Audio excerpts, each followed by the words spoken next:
Good morning student, कैसे हैं आप सभी। चलिए, हमारा लाइफ प्रोसेस चल रहा था जैविक प्रक्रियाएं, इसमें हम न्यूट्रिशन पढ़ रहे थे। वैसे तो आज हमें रेस्पिरेशन स्टार्ट करना था, मैंने कहा था आपसे कि अब हम नेक्स्ट लेक्चर में रेस्पिरेशन या श्वसन स्टार्ट करेंगे, लेकिन पोषण में अभी दो चीज़ें रह गई हैं। पहले उन दोनों को हम समझ लेते हैं। हमें दो अंगों के कार्य एग्जाम में पूछे जाते हैं। एक पूछा जाता है लार के कार्य,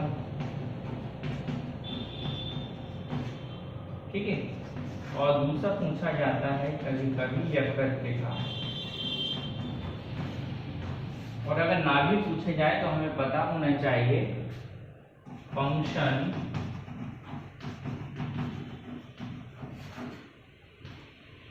फंक्शन ऑफ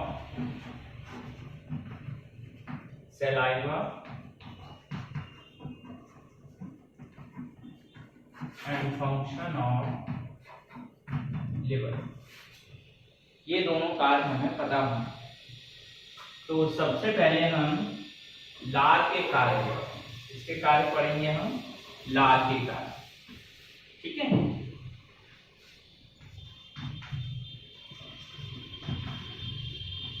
फंक्शन ऑफ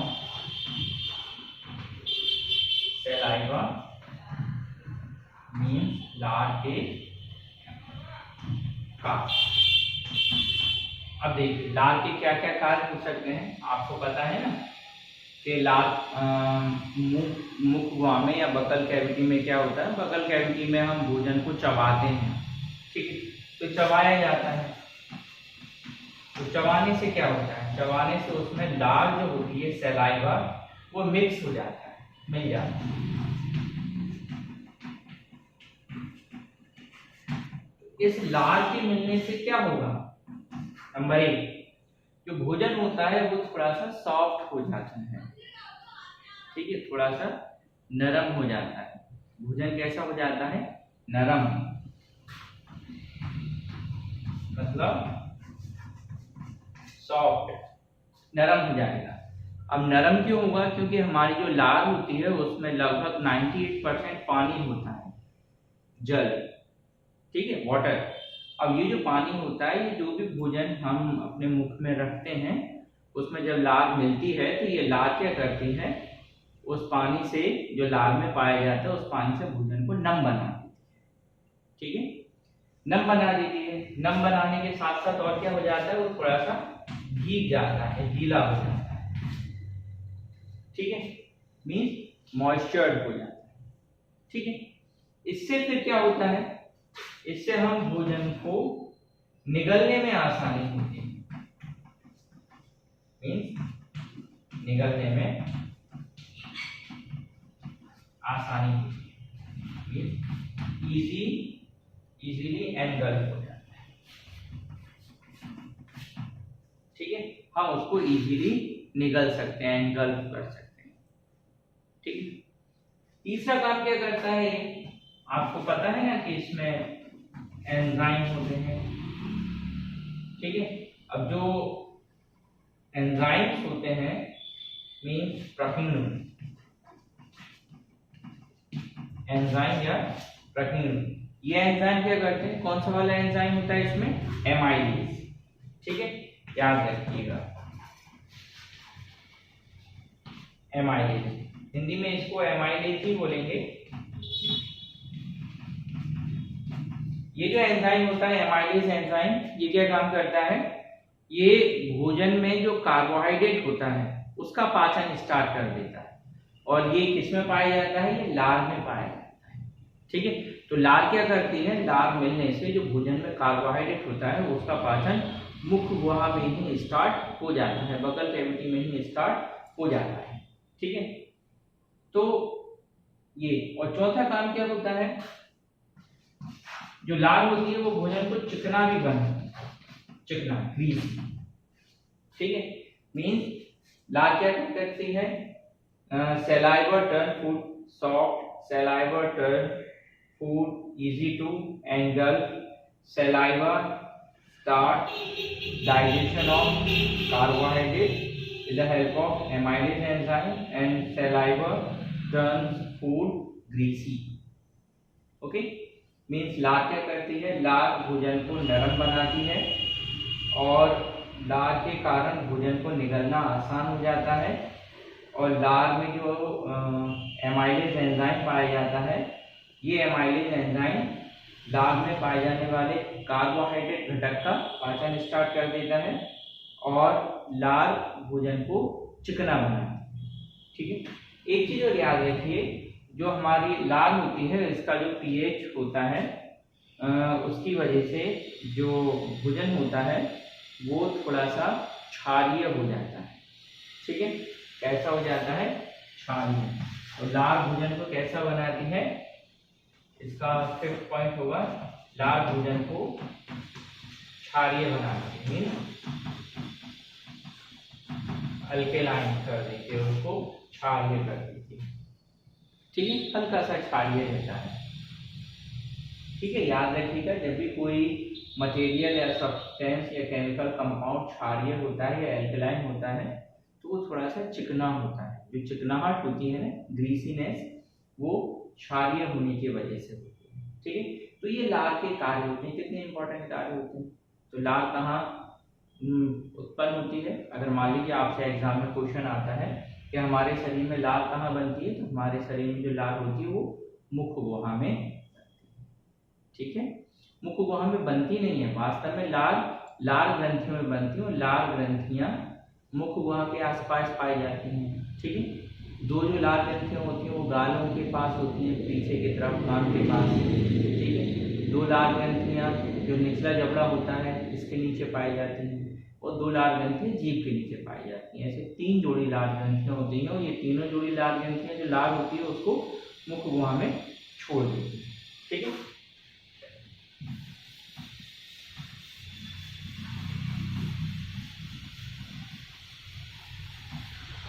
अब किसके कार्य देखना है हमको, लार के कार्य हो गए। अब यकृत के कार्य, लिवर। देखो, यकृत के कार्य बहुत सारे कार्य करता है लिवर, लेकिन उसमें से हम एक दो जो उसके बहुत महत्वपूर्ण कार्य हैं, इंपॉर्टेंट कार्य हैं, उनको देख लेते हैं। देखिए, सबसे पहले आपको तो ये पता है कि हमारे शरीर में जो रक्त होता है, जो रक्त का जीवन काल होता है, मीन्स उसमें जो रक्त कोशिकाएं होती हैं, कणिकाएं होती हैं, उनका जो जीवन काल होता है वो अधिकतम 120 दिन का होता है। 120 दिन के बाद में जो लाल रक्त कणिकाएं होती हैं उनकी मृत्यु हो जाती है। ठीक है, अब ये मृत्यु जब हो जाती है तो ये शरीर से निकलती कहाँ से, तो हमारा जो यकृत होता है वो उन लाल रक्त कणिकाओं को अपघटित कर देता है। ठीक है, तो जो आरबीसी होती है, आरबीसीएस, इनका अपघटन कौन करता है, यकृत। ठीक है, उनको डिके कर देता है, अपघटन कर देता है। ठीक है, दूसरा काम लिवर।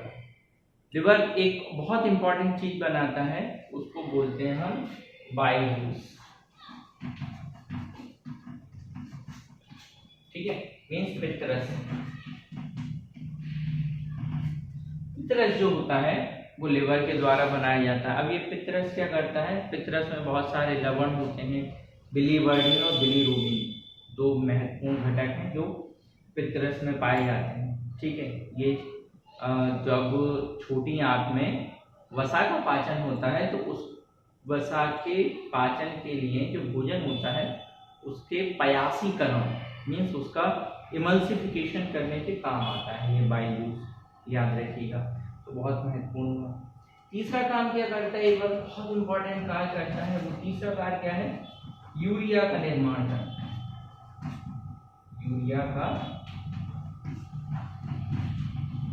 निर्माण, यूरिया फॉर्म करता है। ठीक है, अब ये यूरिया क्या है, आपको तो पता ही, हम श्वसन करते हैं, कार्बन डाइऑक्साइड बनती है और जो भोजन खाते हैं उससे अमीनो अम्ल बनता है, अमोनिया बनती है। तो हमारा लिवर क्या करता है, कार्बन डाइऑक्साइड और अमोनिया को आपस में मिला के किसमें परिवर्तित कर देता है, यूरिया में परिवर्तित कर देता है। तो अब ये यूरिया जब हम उत्सर्जन पढ़ेंगे, इसी अध्याय में आएगा उत्सर्जन, तो उत्सर्जन में हम पढ़ेंगे कि यूरिया हमारे शरीर से किस रूप में बाहर निकलता है वगैरह। ठीक है, तो ये जो लिवर है, लिवर के लिए तीन महत्वपूर्ण कार्य हैं। इसी तरह एक चौथा कार्य और है लिवर का, जब हम अतिरिक्त भोजन कर लेते हैं तो जो भोजन है वो हमारे शरीर में वसा के रूप में एकत्रित हो जाता है। जो कार्बोहाइड्रेट होता है, कार्बोहाइड्रेट को वसा के रूप में परिवर्तित कर देता है लिवर। और जब हमको ऊर्जा की आवश्यकता होती है, जब हम भोजन नहीं करते हैं या उपवास करते हैं, फास्टिंग करते हैं, तो उस समय शरीर को जो ऊर्जा की आवश्यकता होती है तो हमारे लिवर क्या करता है, वो जो संचित वसा है उसको ग्लूकोज में परिवर्तित कर देता है। तो ये कार्य भी कौन करता है, लिवर। क्या क्या काम करता है, जो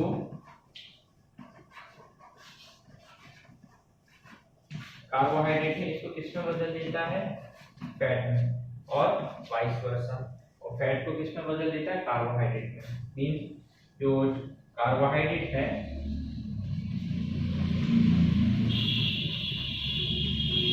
इसको बदलता है वसा में और वसा को परिवर्तित कर देता है कार्बोहाइड्रेट में। तो ये लिवर के कार्य बहुत इंपॉर्टेंट कार्य है। अब ये बताइए, अगर मान लीजिए आरबीसी का गठन नहीं हुआ तो कितनी समस्या उत्पन्न हो जाएगी। अगर पित्तरस नहीं बनेगा तो वसा का पाचन नहीं हो पाएगा, अगर यूरिया नहीं बनेगा तो मूत्र का निर्माण नहीं हो पाएगा, और यदि ये कार्बोहाइड्रेट को वसा में, वसा को कार्बोहाइड्रेट में नहीं बदलेगा तो हमारे को ऊर्जा प्रॉपर तरीके से नहीं मिलेगी, या भोजन हमारे शरीर में सही तरीके से अन्य क्रियाओं में भाग नहीं ले पाएगा। तो वैसे तो लीवर के बहुत सारे कार्य हैं जो हम आगे की कक्षाओं में पढ़ेंगे 12वीं क्लास में। अभी 10th क्लास के हिसाब से ये आप 4 बहुत महत्वपूर्ण कार्य हैं, इन कार्यों को याद रखें। क्या आपने कभी सोचा होगा, जो हम भोजन करते हैं तो ये जो भोजन होता है ये आमाशय में चला जाता है ना, स्टमक में चला जाता है। कभी कभी वोमिटिंग भी हो जाती है। ठीक है, वोमिटिंग क्या होता है, वोमिटिंग में जो हमारा खाना होता है, उल्टी जिसको बोलते हैं, वो आमाशय से निकल के मुंह के रास्ते बाहर आ जाता है बिना पचे, और उसमें बड़ी ही दुर्गंध होती है, तीक्ष्ण गंध होती है। तो ये जो तीक्ष्ण गंध है वो किससे आती है, या आमाशय में ऐसा क्या होता है जो भोजन को सड़ने नहीं देता, कुछ तो होता होगा। तो देखिए, जो हमारा आमाशय है उससे एक अम्ल निष्कासित होता है, इसको HCl हाइड्रोक्लोरिक एसिड बोलते हैं। ठीक है, एसिड भी बोल सकते हैं और अम्ल भी बोल सकते हैं। तो इसके कारण ये भी बहुत इंपॉर्टेंट क्वेश्चन बनता है एग्जाम के लिए कि जो आमाशय है, आमाशय में बनने वाले हाइड्रोक्लोरिक अम्ल के कार्य लिखिए, HCl के क्या क्या कार्य हैं। तो हमको 3-4 कार्य भी पढ़ने, ज्यादा नहीं पढ़ने। नंबर 1, आपको पता है हम जब भी भोजन करते हैं तो अपना मुंह खोलते हैं और उसके बाद में उसमें हम कुछ जो खाने वाली वस्तु है उसको मुंह में रख लेते हैं, वाला रख लेते हैं, पोर रख लेते हैं, ठीक है ना, बाइट इंग्लिश में। तो हम वो रख लेते हैं तो मुंह हमारा खुलता है। तो वातावरण या वायु में जो भी बैक्टीरिया होते हैं,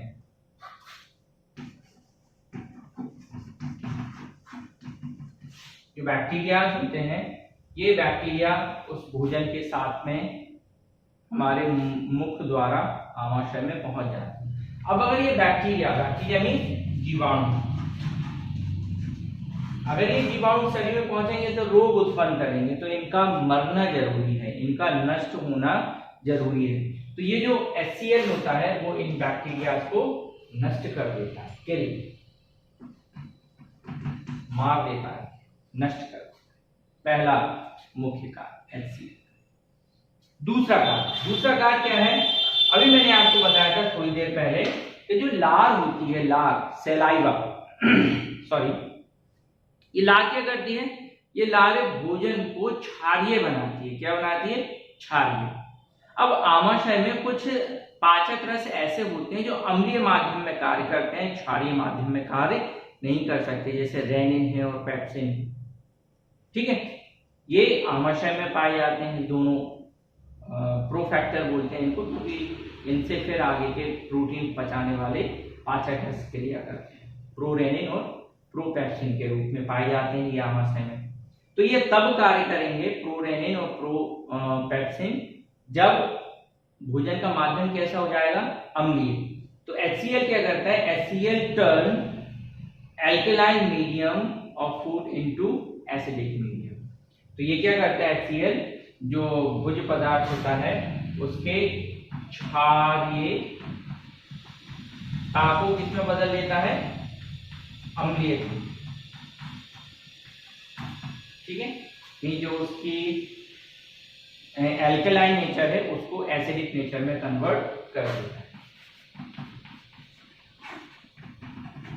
जो भोजन का एल्कलाइन नेचर होता है उसको किसमें कन्वर्ट कर देता है, एसिडिक नेचर में कन्वर्ट कर देता है। तो ये इसका दूसरा इंपॉर्टेंट कार्य होता है।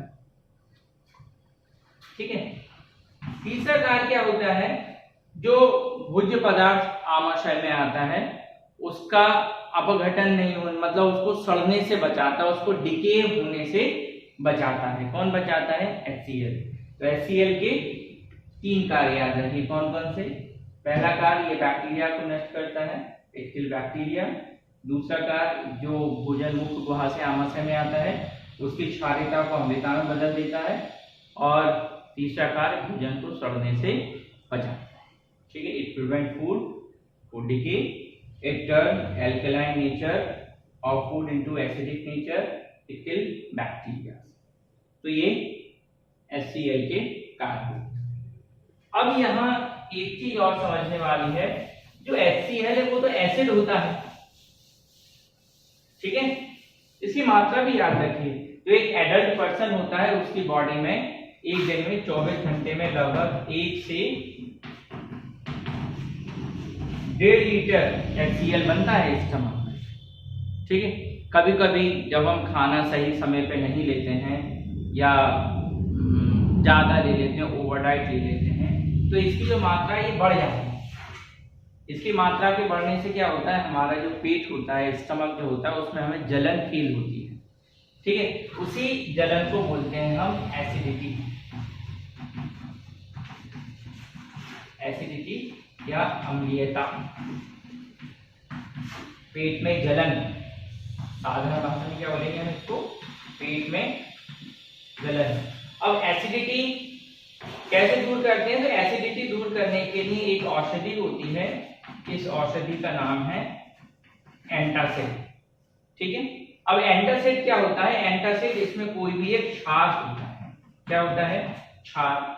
और HCl क्या होता है, अम्ल। हमको पता है जब भी कोई एसिड किसी क्षार से रिएक्शन करता है तो क्या बनता है, सॉल्ट और वाटर, मीन्स अम्ल क्षार के साथ अभिक्रिया करेगा, क्या बनेगा, लवण और जल। जैसे ही लवण और जल बनता है तो इससे आपको क्या मिलती है, शांति, जलन दूर हो जाती है। ठीक है, तो एसिडिटी कब होती है, जब HCl की मात्रा हमारे शरीर में और उसका जो सामान्य स्तर है उससे अधिक बनने लगती है। और ये कब बनेगी, जब या तो हम बहुत अधिक भूखे रहते हैं या फिर हम बहुत ज्यादा खाना खा लेते हैं। तो याद रखिए, सुबह जब आप स्कूल आए तो ब्रेकफास्ट करके आए कीजिए, और घर जाके आप लंच बड़ा अच्छा कीजिए, और शाम को थोड़ा हल्का फुल्का खाना खाइए। इससे आपको एसिडिटी की शिकायत नहीं होगी। ठीक है, चलिए अब ये जो अम्ल है, एक क्वेश्चन और बनता है कि ये जो अम्ल है इससे हमारा जो आमाशय है वो उसकी जो दीवार है अंदर की वो नष्ट क्यों नहीं होती, क्योंकि ये तो एसिड है। एसिड तो हानिकारक होता है, जब ये बैक्टीरिया को मार देता है तो हमारा जो आमाशय है, आमाशय के अंदर की दीवार नष्ट क्यों नहीं होती। तो इसका उसके लिए याद रखिए, जो हमारा स्टमक होता है, आमाशय होता है, इसमें एक पदार्थ पाया जाता है, इसको बोलते हैं हम म्यूकस। ठीक है, अब ये जो म्यूकस होता है, ये म्यूकस क्या करता है, ये म्यूकस जो आमाशय की दीवार होती है उस दीवार से ये निरंतर निकलता रहता, खूब निकलता है। ठीक है, और उसके ऊपर एक लेयर बना देता है। ठीक है, और ये जो लेयर होती है एक परत बना लेता है। ये परत क्या करती है, HCl के प्रभाव को खत्म कर देती है। ठीक है, तो ये जो HCl होता है ये म्यूकस के प्रभाव से खत्म हो जाता है, या HCl खत्म नहीं होता, इसका प्रभाव आमाशय के ऊपर नहीं। ठीक है, तो ये कुछ कार्य थे। फिर हमने आपको बताया था जो पाचन होता है वो मुख गुहा में होता है, आमाशय में होता है, छोटी आंत में। बड़ी आंत में कोई पाचन नहीं होता, याद रखिए। तो फिर बड़ी आंत का क्या कार्य है? जब बड़ी आंत में पाचन ही नहीं हो रहा तो फिर बड़ी आंत किस लिए है? तो बड़ी आंत में क्या होता है? बड़ी आंत में जल का अवशोषण होता है, ठीक है ना, वाटर एब्जॉर्ब होता है बड़ी आंत में। जो भी हम खाना खाते हैं जब वो पच जाते हैं तो वो शरीर में विभिन्न जगहों पे पहुंचता रहता है, ठीक है, और जो रक्त केशिकाएं होती है वो उसको पचे हुए भाग को अवशोषित करती है। लेकिन धीरे धीरे जब उसमें जल की मात्रा बढ़ जाती है तो जो जल होता है वो जल बड़ी आंत द्वारा अवशोषित कर लिया जाता है। और जब ऐसा भोज्य पदार्थ या ऐसा भाग भोजन का जो पचने से वंचित रह जाता है या पचता नहीं है, जिसमें अधिकतर रेशे होते हैं, रफेज होता है, और जो हमारे शरीर के लिए आवश्यक नहीं होता, अनावश्यक पदार्थ जो होता है वो पूरा का पूरा रेक्टम में या मलाशय में एकत्र हो जाता है, जिसको हम डेली जनरली अर्ली मॉर्निंग हम उसको अपनी बॉडी से बाहर निकाल देते हैं। We get rid of excreta through anus, ठीक है, हम मल त्याग देते हैं, ठीक है। तो अब हमारा ये जो चैप्टर था लाइफ प्रोसेस, इसका पहला जो स्पेल है न्यूट्रिशन, ये आज के दिन फिनिश हुआ। कल जो हमारा लेक्चर होगा उसमें हम रेस्पिरेशन पढ़ेंगे, ठीक है। तो आप ये नोट कर लीजिए, जो आज हमने फंक्शन पढ़े हैं, किस किस के फंक्शन पढ़े हैं। हमने सलाइवा का फंक्शन पढ़ा है, हमने लिवर का फंक्शन पढ़ा है, हमने हाइड्रोक्लोरिक एसिड का फंक्शन पढ़ा है, और हमने म्यूकस का फंक्शन पढ़ा है। किस किस के कार्य? हमने लार के कार्य पढ़े हैं, हमने यकृत के कार्य पढ़े, हमने हाइड्रोक्लोरिक अम्ल का कार्य पढ़ा, और हमने म्यूकस का कार्य पढ़ा, ठीक है। ये चारों पदार्थों वस्तुओं के कार्य आप अपनी कॉपी में लिखिएगा, नोटबुक पूरी तरीके से मेंटेन रखिएगा। जब स्कूल खुलेंगे तो आपकी कॉपी चेक की जाएगी।